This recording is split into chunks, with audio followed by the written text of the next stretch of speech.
Henry Ford was born on July 30, 1863, on a farm in Greenfield Township, Michigan. He was the second of William and Mary Ford's 8 children.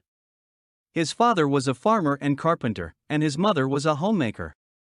As a child, Ford was fascinated by machinery and often took apart and reassembled his toys to see how they worked.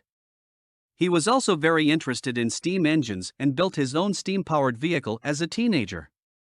Ford received a limited formal education, but he was a voracious reader and taught himself about a wide range of subjects, including science and mechanics. After completing high school, Ford worked as a machinist's apprentice and later as an engineer at the Edison Illuminating Company in Detroit. He married Clara Ford in 1888 and together they had one child, Edsel Ford. In 1891, Ford became an engineer with the Edison Illuminating Company and was quickly promoted to chief engineer. It was during this time that he began working on his own internal combustion engine.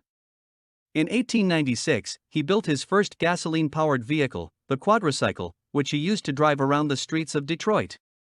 In 1899, Ford left the Edison Illuminating Company to form the Detroit Automobile Company, but the venture was short-lived and unsuccessful. Undeterred, Ford continued to work on his own automobile designs and eventually founded the Ford Motor Company in 1903.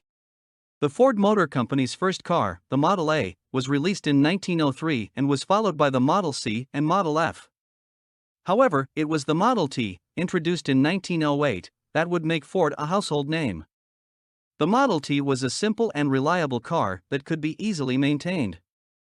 It was also relatively inexpensive, which made it accessible to a larger portion of the population.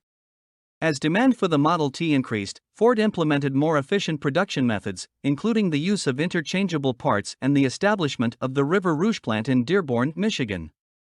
The River Rouge plant was a massive complex that included its own steel mill, glass factory, and power plant.